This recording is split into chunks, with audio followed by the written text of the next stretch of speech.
The baby in the fireplace. Mark and Cindy Jesper were shocked when they saw the price of the old country farmhouse. They had been looking for a home that they could afford for what seemed like forever. They had begun their search for a home shortly after they had been married, which was now several months ago. They had told their realtor what their price range was, but nothing the agent ever showed them seemed to be even close to their budget. Or if it was just too run down to be something that they could make work for them. So they were shocked when their realtor called them up to say, "I think I just found the perfect home for you, and it's in your price range." Mark was taken by surprise because he had sort of began to lose hope in Janice Broadberry's realtor skills. Janice went on to explain, "It's a little further outside of town than you asked, but it's just gorgeous." Excited, Mark and Cindy asked to be shown the property as soon as possible. The next day, they had arranged to meet Janice at the house. After putting the address into their phone's GPS, they got into the car and started driving.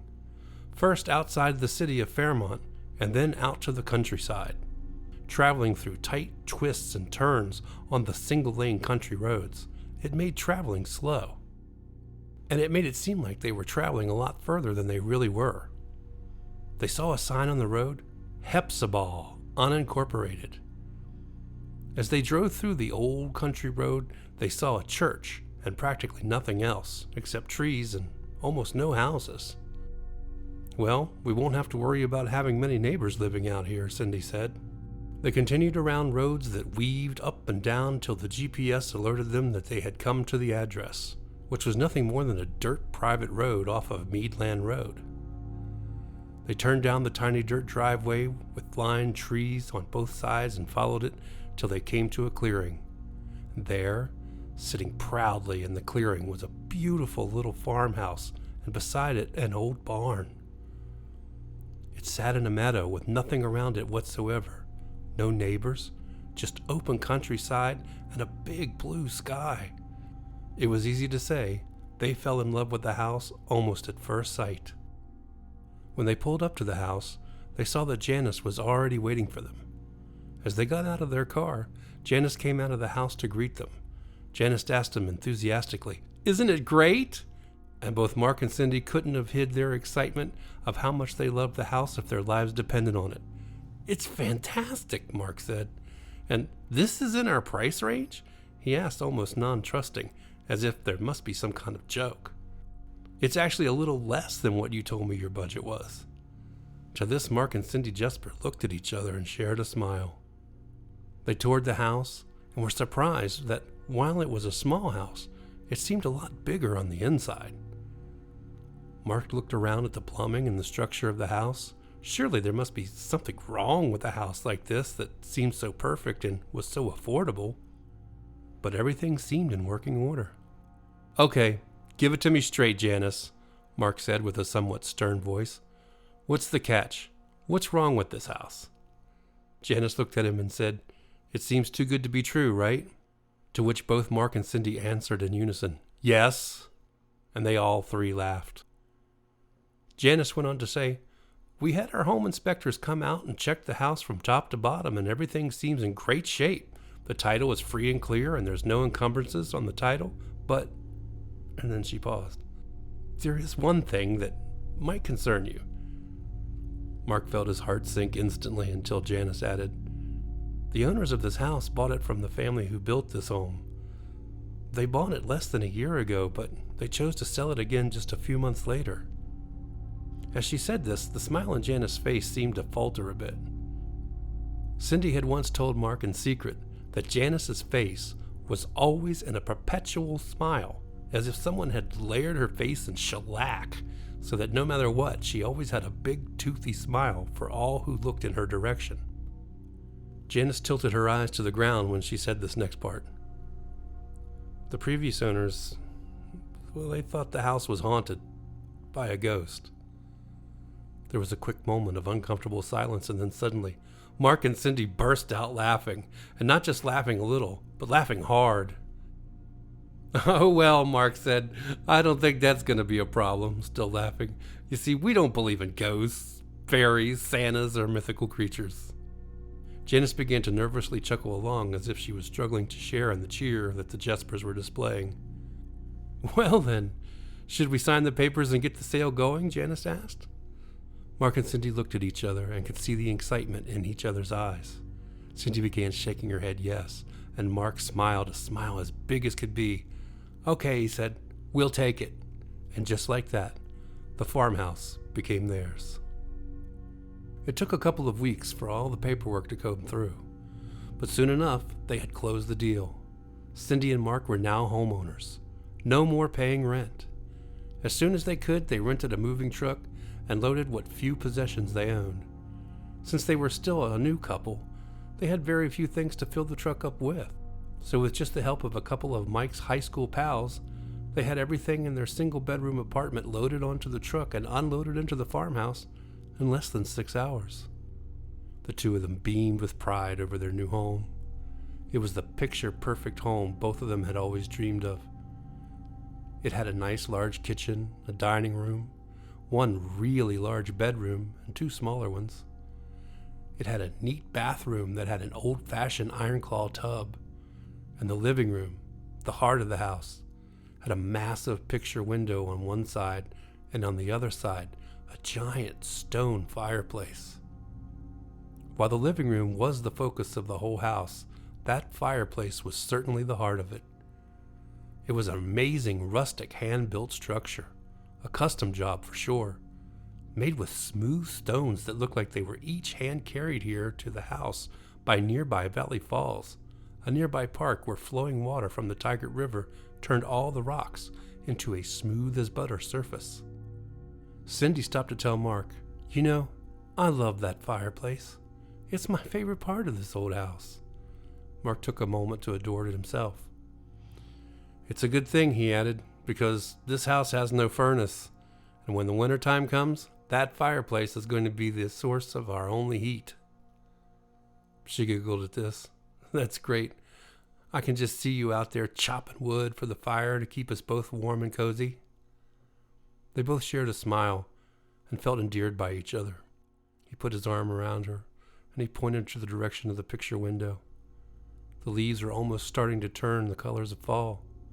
It was mid-October already. They stood there enjoying the view of all the trees that blocked their land from the view of Meadowland Road. A slight wind made the leaves bluster in the autumn sunset. Out here in the country, you were far away from the sounds of town. There were no sounds of cars, traffic, or sirens. There was just peace and quiet. They held each other in silence, enjoying the moment, and soon they headed off to bed for their first night in their new home. The next morning, Mark had mentioned to Cindy that he heard a cold front is coming in over the next couple of days, and he wanted to make sure they had enough firewood for the cold nights coming. He had remembered a sign along Meadland Road that was painted by hand that read, "Firewood delivered, $200, followed by a telephone number. He drove down to the spot where he saw the sign, and he got the number and gave it a call. He spoke to the gruff gentleman on the phone and told him he needed some wood.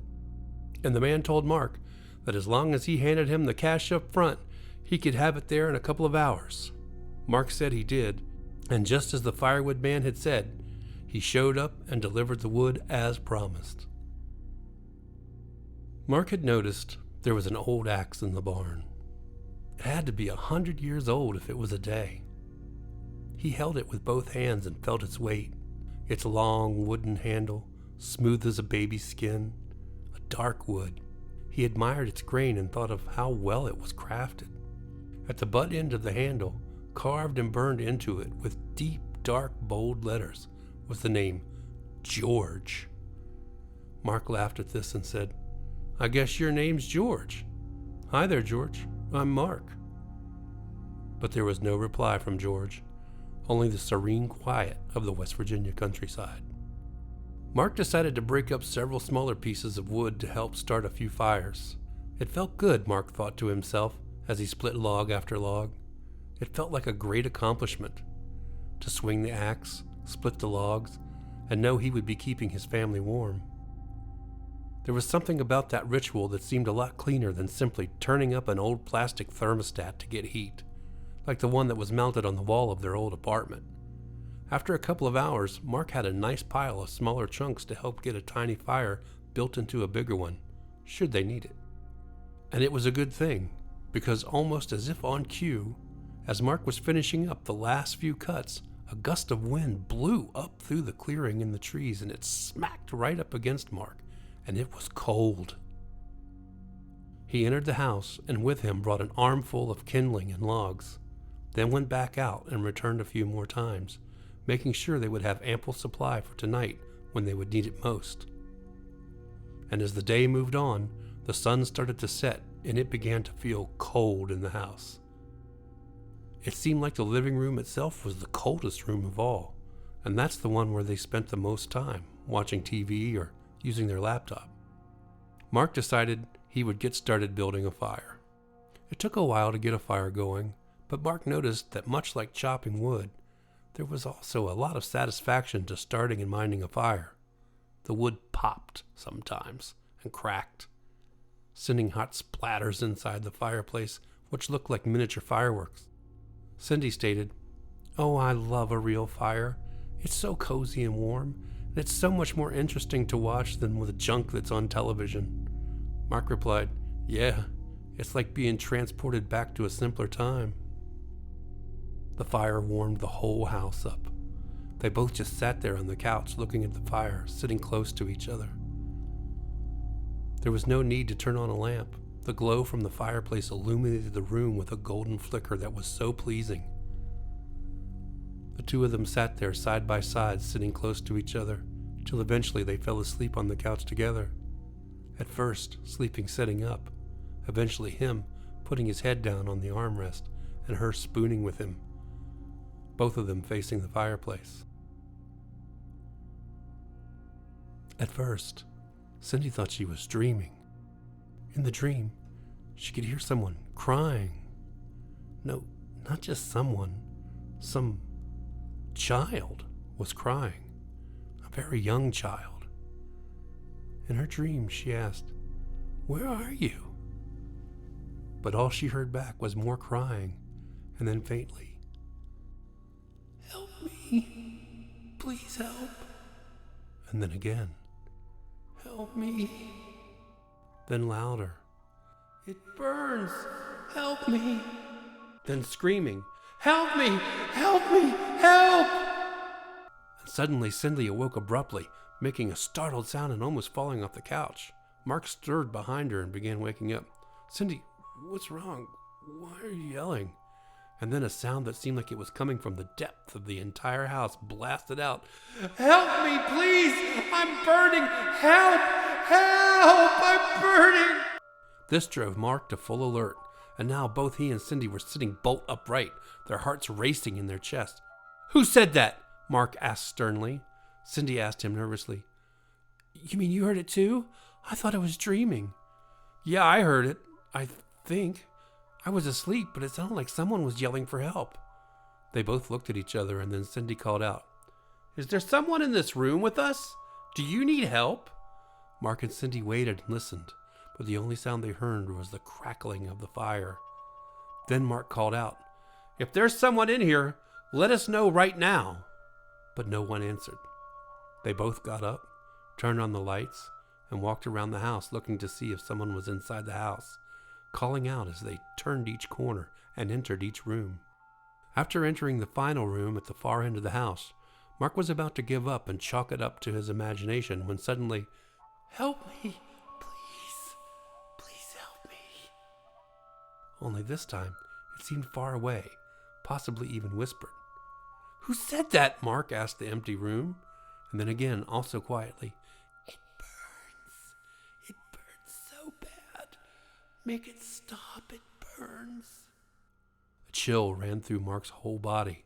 He looked at Cindy, and he could see that she was scared and shivering.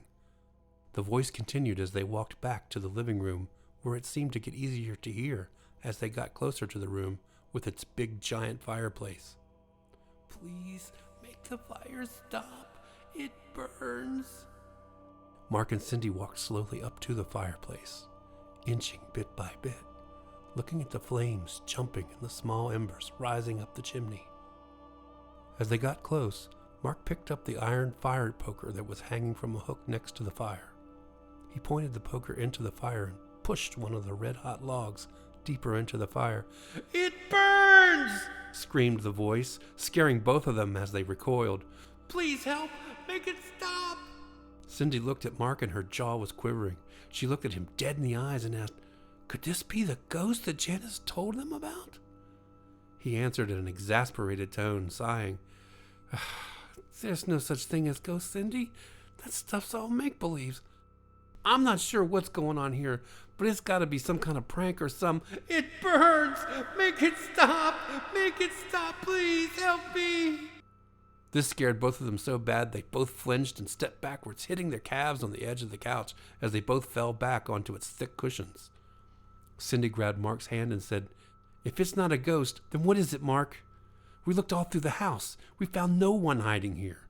This voice is coming from right inside that fireplace." He agreed that what she was saying was true, and they both considered things that they could do to make the voice stop. Mark spoke next. "Well, I'm never going to believe in ghosts. Hypothetically, if there is a ghost in here, it seems to suggest it doesn't like the fire. It says it's burning and it wants the fire to stop. I say we just sit here tonight and let the fire die out and see what happens." And so the two of them sat there, staring at the fireplace, watching the flames and listening as the popping and crackling open fire would be interrupted by the sounds of the voice, begging and pleading for help and exclaiming, "It burns!" Slowly, as the fire began to burn down, the voice gradually became quieter, and as the night rolled on, the fire burned down to just coals. The voice seemed to turn to just whispers. Each time they heard the voice, Cindy would grab Mark's hand. Despite it getting quieter, it certainly didn't make the voice any less frightening. "It burns." They fell asleep on the couch. Mark had awoken first just before dawn. It was cold inside the house, and the fire was mostly just a few hot ashes. And the voice. He listened. It seemed as though the voice was gone, and then ever so faintly, or perhaps it was just his imagination, he heard, "It burns." It was so quiet. It must have just been his imagination, or so he told himself. Eventually, Cindy woke up, and light had begun peering through the window. By then the fire was completely out, and the voice had stopped. Mark went to the fireplace and began shoveling ashes into a bucket that sat next to it. As Cindy made coffee, Mark sat down at the dining room table. They discussed what had happened. They both concluded that it seemed that they had heard no voices until the fire was started, and that they both agreed once the fire had went out, the voice stopped. They talked about the idea of going through their first winter without using the fireplace, to which Mark said, "We'll get hypothermia and freeze to death." And Cindy wasn't interested in spending an entire West Virginia winter with no heat. Slowly the morning turned to day, and they discussed ideas of questioning their own beliefs of ghosts and the supernatural world. The sun heated the house as it poured through the giant picture windows in the living room. In the end, they never came up with a solution that day, and decided they would see if maybe this was a one-time occurrence. Tonight promised to be another cold early winter night, and they would find out soon enough, as they would need to build another fire. The day came and went, and they did chores and continued to unpack their belongings and make the house more comfortable. Mark found himself having another one-sided conversation with George, the axe, while chopping some more of the wood for tonight's fire. Looking at the pile he had already made, he once more was greeted by the feeling of accomplishment. And inside, Cindy made a home-cooked meal in their new kitchen. The two of them met up in their dining room, and neither of them discussed the fireplace out loud while eating, even though it was all either of them could think about. And as the sun began to set, Mark looked at Cindy and said, "I guess it's time to turn on the heat." Cindy looked at him with a worried look on her face as he began to pile kindling over some old newspaper. She watched him strike the match and gazed as the first flame caught on to the paper and then eventually began to spread to the small chunks of kindling. Within a few moments, the familiar crackling sounds began to emerge. Soon Mark reached into the small pile and grabbed one of the smaller logs, put it on the fire, causing a flurry of little reddish embers to bluster out all over inside the fireplace. The two of them watched the flames, him on his knee kneeling in front of the fireplace and her on the couch, waiting nervously. And then, faintly, almost a whisper, "Ouch, it burns, make it stop." It was not the shouting they had heard the last night. It was just very faint. Mark turned around to meet Cindy's gaze as if looking for validation. Their stares at each other confirmed that, yes, they had both just heard it. And as the fire started to grow bigger, the childish cries began to get louder. "Help me, please, it burns, the fire burns." Cindy exclaimed, "Well, I guess it wasn't a fluke. As soon as the fire gets going, it starts again." Mark stood up and stepped away from the fireplace, that pit in the middle of their home, where this pleading for help was emitting from and growing louder as the flames grew hotter. "Help me, please! It burns! It's burning me! Go away! Get out of our fireplace! Leave us alone! This is our house!" And as if to answer, the child's voice replied, "Help me, please! It's burning me! Make it stop!" Cindy began to cry in a frenzy. "Mark, make it stop! Do something! Put the damn fire out and do it now!" And Mark ran into the kitchen and got a large boiling pot used for making giant vats of soup. He put it under the sink and began filling it with water. "It burns! It's burning me! Help, please, help!" Cindy stood up and started yelling as well. "Hurry up, Mark! Fill it! Put the fire out!" Once the pot was full, Mark carried the pot into the living room as fast as he could, spilling some of it on the floor on the way. He knelt down and grabbed the pot with both hands and dumped the entire pot of water onto the wood. And instantly, steam rose from the wood, filling the fireplace in the living room with a loud sizzling sound that filled the room. And slowly the sounds of the child began to fade quieter. "It burns! It burns! Help me! Please help me!"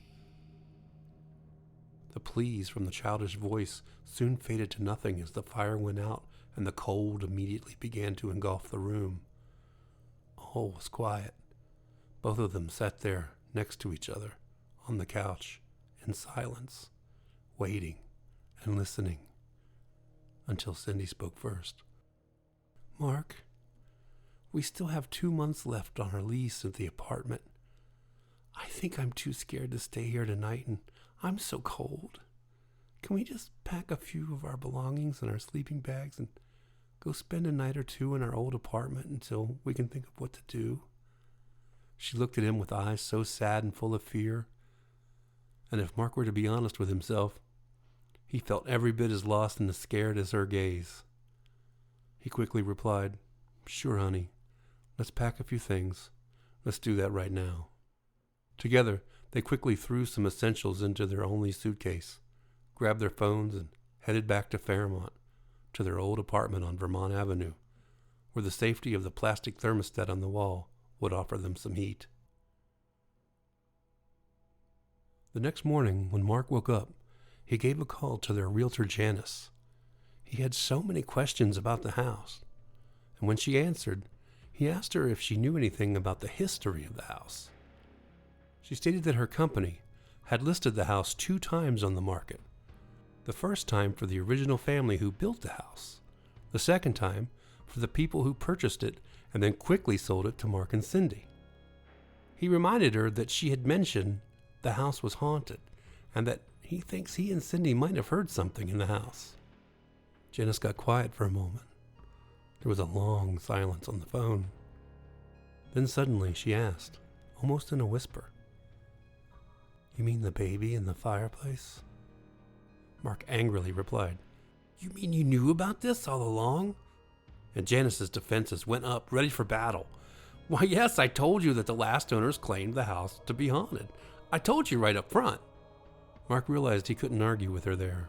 She had mentioned it to him, and he had laughed it off. Another silent paused, and then he asked, "Is there anything you know about this ghost?" And now Janice replied nervously, Well, not much other than what the previous owners before you told me. But there seemed to be a ghost of a baby in the fireplace. I had asked them to tell me more when they listed the house with us, but they refused to give any more details. They seemed almost scared to talk about it. Mark thought for a moment and then asked, "Is there any way you might have a contact number or any information for the original family who owned the house?" Janet said, "Let me look through my records and call you back when I find something." Mark said that would be great, and they hung up. And after a short while, Janice was calling him back. He answered, and she started right away. "Mark, this is Janice from Country Roads Realty. I checked on that info of the original owners of the house.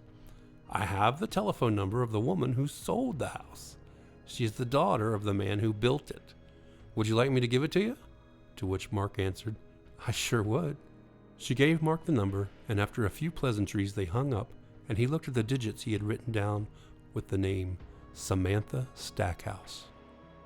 And after a few moments, he called the number, and with a few rings, the voice of an elderly woman answered the phone. "Hello?" Mark responded, "Is this Samantha Stackhouse?" "Why, yes, it sure is. Who am I speaking to?" "My name's Mark Jesper. I recently bought the farmhouse that your family built." There was a pause of silence on the phone, and then she responded, "Oh, well, isn't that a surprise? I figured you were someone trying to sell me an extended warranty on my car." Mark laughed a few seconds and then replied, "No, I hate to disappoint you there. I have no warranties to sell you, but I do have some questions about the house."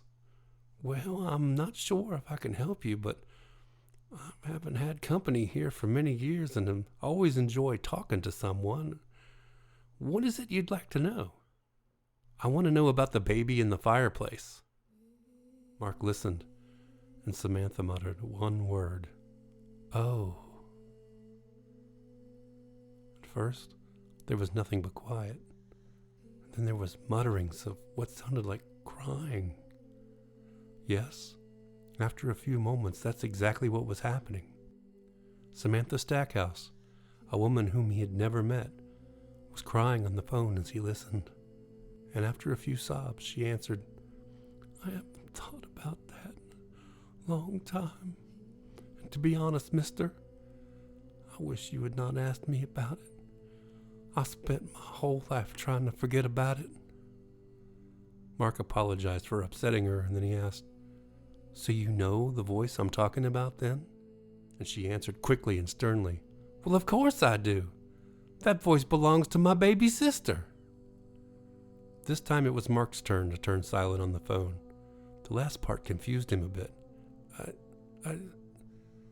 I'm afraid I don't understand, ma'am." She seemed to have a low but wicked chuckle over this.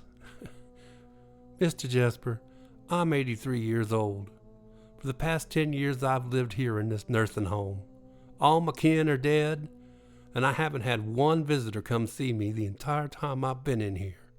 The only visitors or company I get is a nurse trying to poke me with the needle or some doctor who wants to fill me full of more drugs. I hear you asking me to tell you about my baby sister, but I've gone my entire life holding that secret in. I haven't told a soul.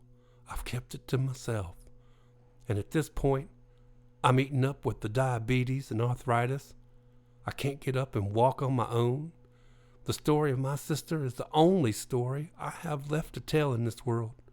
And until now, you're the only person who ever asked to hear it."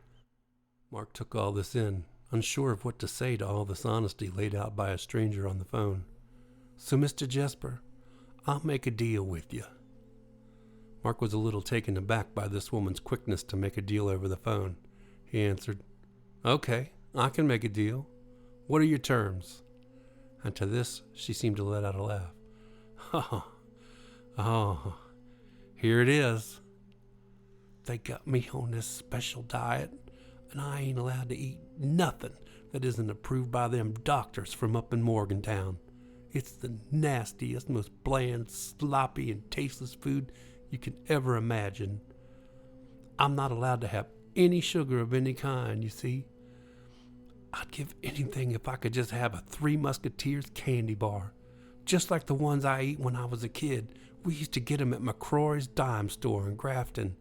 Mister, if you were to promise to bring me one of those Three Musketeer candy bars, then I'll tell you the whole story, just as it happened when I was a girl. Mark figured this was a deal he was willing to agree to. Samantha, you got yourselves a deal. I will come deliver that candy bar to you with a red bow wrapped around it. You promise you will if I tell you? Yes, and I'm good for my word, he replied. And then she paused, and then she told her story. My father was the meanest, cruelest man this world has ever known. I never once saw him smile or say a kind word to anyone. In fact, he seemed to go out of his way whenever he would talk to someone, like a stranger or someone at the general store, to get the opportunity to say something downright spiteful. He treated everyone that way, including his own family. My mother once told me that George Stackhouse was a kind man when he was a schoolboy. He married my mother when they were both 18 years old, and she said he was the sweetest, kindest man she'd ever met in the whole state of West Virginia. But then the war came, and my daddy enlisted. And while Daddy might not have ever told us much about the things he saw or the things he might have done during the war, Mama said when he came back, he was a broken man, an angry man, a man with a quick temper that easily escalated to violence, especially when he was drinking. And let me tell you, George Stackhouse was a man who liked to do a lot of drinking. He drank the old corn liquor that the Hatfields up in the hollow used to make. He always kept 2 jars of it handy in the kitchen, and then one right beside his favorite chair. As he got older, the more he drank. Later in life, he preferred to get his booze from the local store, when he would drink it straight from the bottle. Long, tall bottles of brown liquid with names like Old Granddad or even Jack Daniels written on the label. Now, on a few days shy of his 17th birthday, both his parents died in a crash while driving their old 1930 model Ford truck into town. The brakes gave out while making a turn on the old, twisty West Virginia mountain roads, and they both plummeted to the bottom. George had inherited the small savings his father left behind. He used most of it to buy a good chunk of land out there near the little town of Hepzibah, and with the money he had left over, he built that house that I was raised in, the same house you own now. And George Stackhouse was always one to remind you that he built this house with my own 2 hands and the sweat off my back. Of course, Daddy always failed to mention that my mother worked right alongside him, building the house the entire time. My parents met when they were both 9 years old at the Hepzibah Baptist Church. Her parents had a small farm just a short distance from where his parents lived, which was less than a mile from the land Daddy built our house on. Mama said they were sweet on each other from the moment they met. After Daddy's parents passed, the first thing he did was walk along old Route 6 to my mother's house and asked her parents for permission to marry her. And as a result, my mother spent her entire life from birth to death right there on those same 2 hillsides. And she's buried right there in the cemetery behind the church where they met. They married in 1939, and they spent the year building that house. And I was born in November 1941, and Mama said I was the light of my daddy's life. She said he beamed with pride after working on our small farm at the end of every day, sitting at supper with the family. Mama said after dinner I would be in my crib as the 2 of them sat next to the fireplace and listened to the radio. Then one night, close to a month later, an announcement came over the radio that Japan had attacked Pearl Harbor, and that they were calling for all American men to come enlist to fight for our country. And wouldn't you know it, a couple days later, my daddy came home in a uniform and told my mother that he was shipping off to Japan. And just like that, for the next few years, My mama was all alone in that house with just me and the entire farm to care for. And somehow, she managed to get by. She always liked to mention times were tough, and she felt for sure that Daddy would never return, that he would be killed fighting. And then one day, years after he had left, he returned. At first, everyone was excited, especially my mother. But quickly, my mother noticed something had changed in him. He seemed withdrawn. He looked like he had aged 20 years in the 4 that he was gone. Mama said Daddy saw lots of death in the war. When he got back, he no longer seemed to have any interest in the farm. And while he did make some attempts to do the chores, many of them went half done. And he began drinking. And then, in 1946, my mother gave birth to my baby sister Clara. That was a happy time for my mother. She and I believed that with my baby sister being born, that it would renew my daddy's spirit and life, and that maybe change him back to the happy man he once was. But as we all found out, that would not be the case. My father became even more withdrawn and drank even more. He became angrier. The baby seemed to make him even more furious. And every time baby Clara would cry, my father would yell at my mother and say, "Shut that baby up! I can't hear myself think with all that caterwauling going on." Mom would reply, "But George, she's just a baby. Babies cry." And this would make him rage even harder.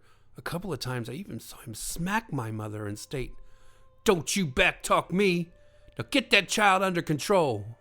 Mama took Clara to the bedroom, closed the door, with tears in her eyes as Daddy sunk back in his chair with his bottle of whiskey clutched close. For the next 4 years, with my father, things got worse, and he began smacking all of us for minor infractions, such as talking too much or speaking out of turn.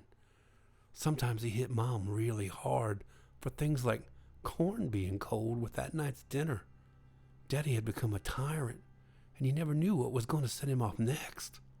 All 3 of us, Mom, myself, and even baby Clara, had bruises on our arms and faces that he put there. Living in that house with him had become like walking on eggshells and a nightmare. A little did I know, it was all about to get much worse. Then one cold night just before Christmas, we were all helping Daddy make a fire for the night. Mom was helping bring the wood in, and I was helping bring the kindling in to start the fire. Baby Clara was following us along, helping in her own way. Daddy was being particularly grumpy that night. He had been drinking since breakfast and kept up his pace all day. Between taking swigs from that bottle, he was complaining that it was taking us too long to bring the wood inside, and then yelling for no reason at my mother, telling her to hurry up and get them matches over here, followed by, "Do I gotta get up and get 'em myself?" As Mom scurried to get the box of wooden matches, Daddy muttered, "Just like everything else in this world, if I want something done right, gotta do it myself." He took another 2 big gulps from the whiskey bottle. Daddy then lit the match from the side of the box and began lighting some old scrap papers and eventually lighting the kindling.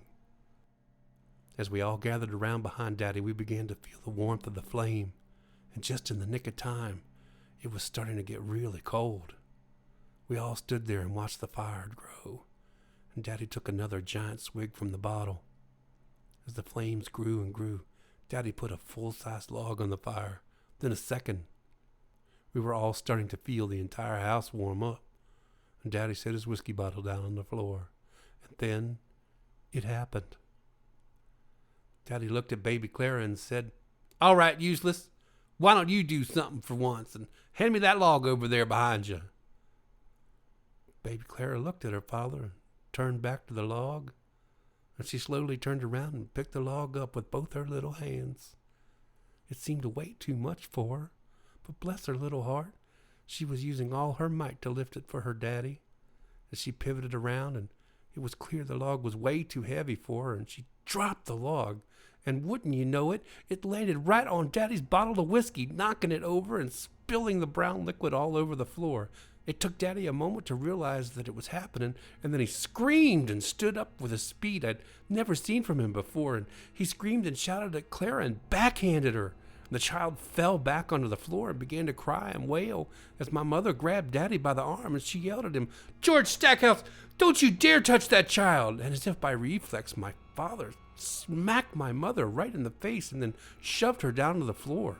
I stood there staring at the scene, shocked and frozen, frightened, and then as if to break up my paralysis, baby Clara began to scream louder from the pain from being struck.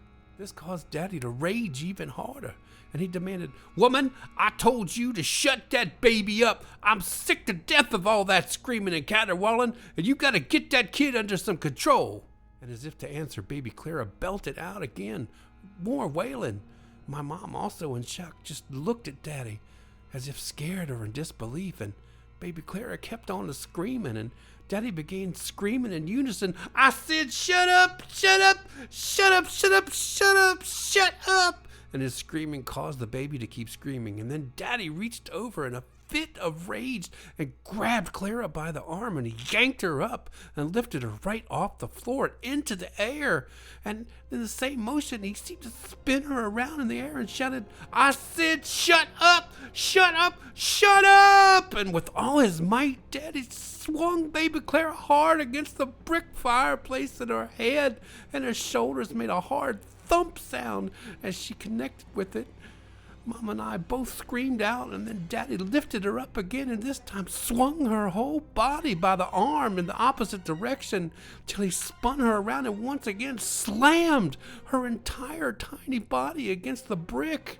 He then dropped her and she fell lifeless on the floor with blood beginning to pour from her head. My mother raced to baby Clara and swooped her up off the floor with lightning speed. She held her tight in her arms, crying and sobbing while my father fell back in his chair.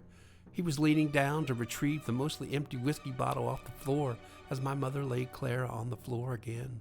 She checked to see if Clara was breathing, and she was not. This set my mother into a fit of crying, and I began to join her. Blood dripped from one of the wounds on baby Clara's tiny head. My mother and I both began sobbing as we confirmed that Clara had passed. My father was sitting in his chair, grumbling, taunting us. "That's what you get when you don't listen to what I tell you." And followed by, "This is my house, and you are all guests here. I make the rules." Mark interrupted Samantha with a gasp. He nervously spoke, "Oh my God, that's so tragic. What a horrible story." Mark could hear Samantha's voice also wavering. "It was terrible. Everything about my childhood was terrible. In those days in the backwoods of West Virginia, people kept secrets. Women were often treated as second-class citizens or property. I'm not sure if it was shame that kept my mother from telling someone what happened to baby Clara, or if it was fear of what my father might do to her. We all lived in great fear of my father." Mark did his best to reply, "It was a different time." And Samantha added, "Indeed it was. But Mr. Jesper, this is just the beginning of the story." Mark closed his eyes, holding the phone tight. He couldn't imagine this dreadful tale having more to it. And Samantha continued, "As if seeing my father murder my baby sister wasn't enough trauma on me, my father began yelling at my mother and me, telling us, 'I told you to keep that brat quiet, but neither of you listened to me.' We were both crying hysterically, and Daddy approached us with his arms lifted above his head. He threatened us by saying, 'If you two don't shut the hell up, I'm going to do the exact same to both of you.' My mother put her arm around me and held me close as my father towered over the two of us, who were on our knees kneeling with the dead body of Clara, in shock and disbelief of what we had just seen take place. And then my father walked over towards us. We both flinched away, thinking he was going to make good on his promise to hurt us, but instead, he grabbed baby Clara by the arms, one arm in each of his hands, and began dragging her body. He dragged her to the door and out into the cold night. We were both crying and I got up to look out the window to see that my father was taking Clara out to the cutting block where my father would cut wood for the fireplace. I cannot express to you, Mr. Jesper, the horror I felt when I realized what he was doing. He had propped her body up on the large cutting block, and he grabbed his big axe, the one he used to cut wood, the one with his name George carved into the handle. My mother came and joined me looking out the window, just in time to see my father raise the axe in the air and slam it down to the cutting block right onto the shoulders of my dead baby sister. We cried and held each other as we watched my father cut her tiny body into pieces. After breaking her down into parts, he then threw the pieces into the wheelbarrow along with some logs. He then proceeded to wheel her body and the logs back into the house. It was evident what he intended to do. As he built the flames in the fireplace even higher than they already were, he added these new logs in. The heat grew more intense through the house as he tended to it and stoked the fire hotter and hotter. Then, one by one, he threw the pieces of baby Clara into the fire. The smell filled the house, and it was a horrible, horrible smell, somehow like a barbecue, but with a deep, rancid overtone that offended your nostrils. The smell wafted through every room. My mother and I cowered together, holding each other and crying in my bedroom as my father burned my sister's remains in the fireplace. We fell asleep that night, holding one another and praying my father would not enter the bedroom. We were woken up the next morning to the sound of pounding in the living room. I ventured to peek down the hallway. The fire had died out completely by then, but I watched as my father was smashing my sister's bones into smaller pieces, swinging a hammer down and cracking them. I guess her bones did not burn like wood, so he crushed them into smaller chunks and then built another fire. It took many nights of fires, burning all night till her tiny bones were mostly ash. Every time either of us would walk by into the room or be forced to add another log to the fire, we would get a chilling reminder of baby Clara by seeing one of her bones still in the fireplace. The memory of my mother and I watching in horror as he ended her life and chopped her tiny body into pieces and fed her remains into the flames of the fireplace is one I will never forget. However, while that crackling fire may have consumed her, it did not silence her. One night, a couple of weeks later, I was hiding in my bedroom, hoping to avoid contact with my father. He was drinking heavily as usual, and he was making a fire in the fireplace. As I could hear my father stoking the flames in the next room, I began to hear a soft, crying sound.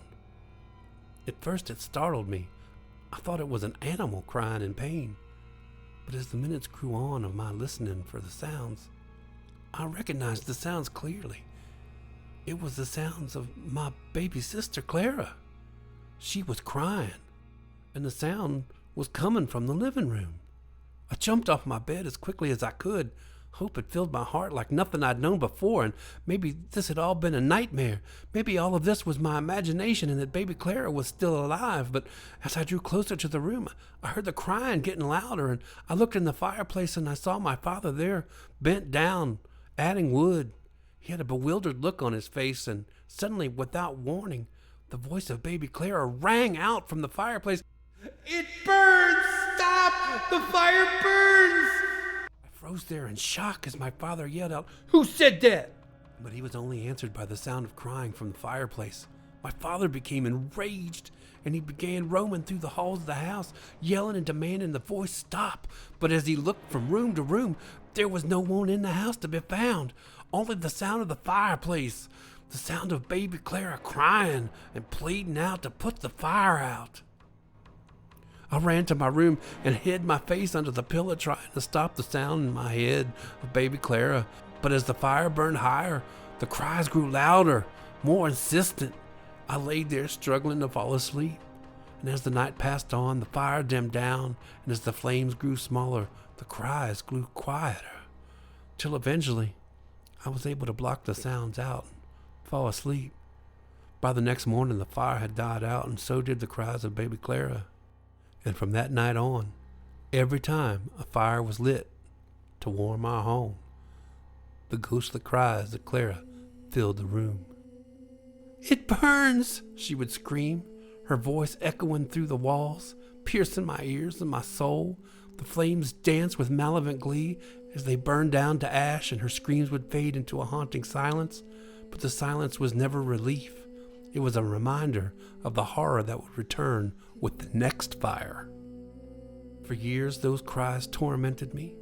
They kept me awake at night, driving me to the brink of madness.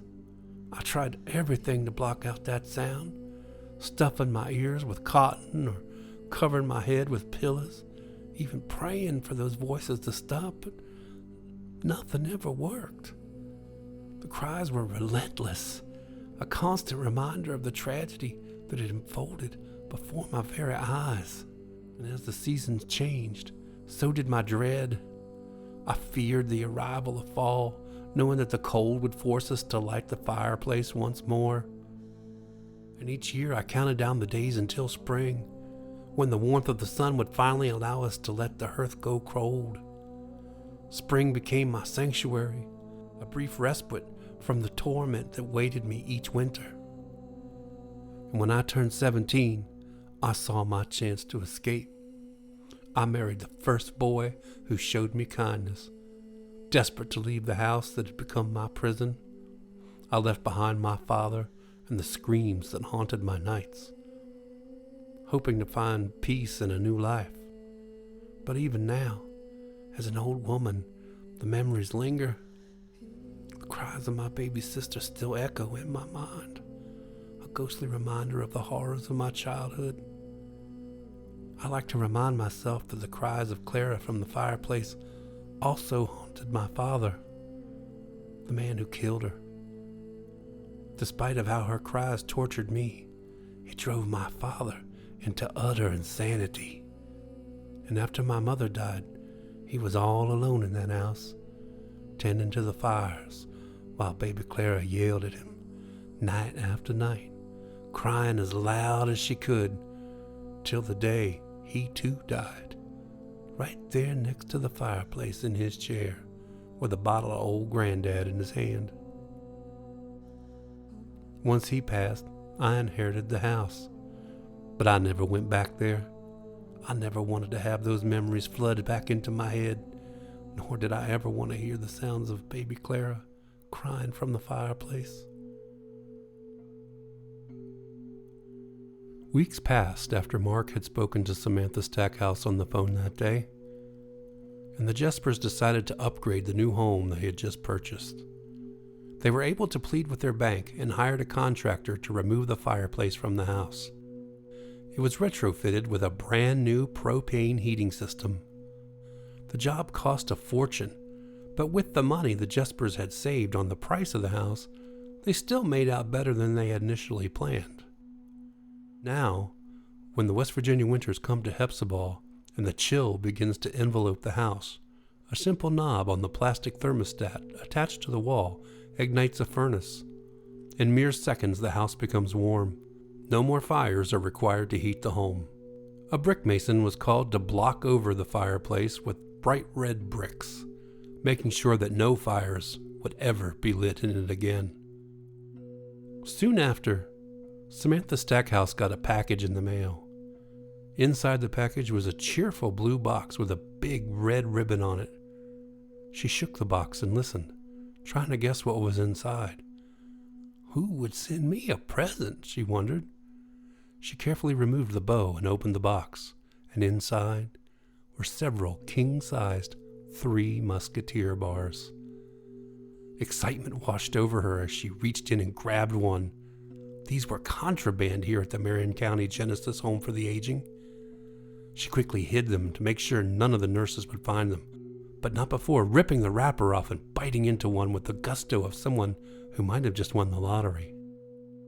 Now that the house has an updated heating system, the Jespers were able to move back into their home, and for the first time after many months, were finally able to enjoy it. The Jespers have lived there for many years now, and they never again heard the cries of the baby in the fireplace.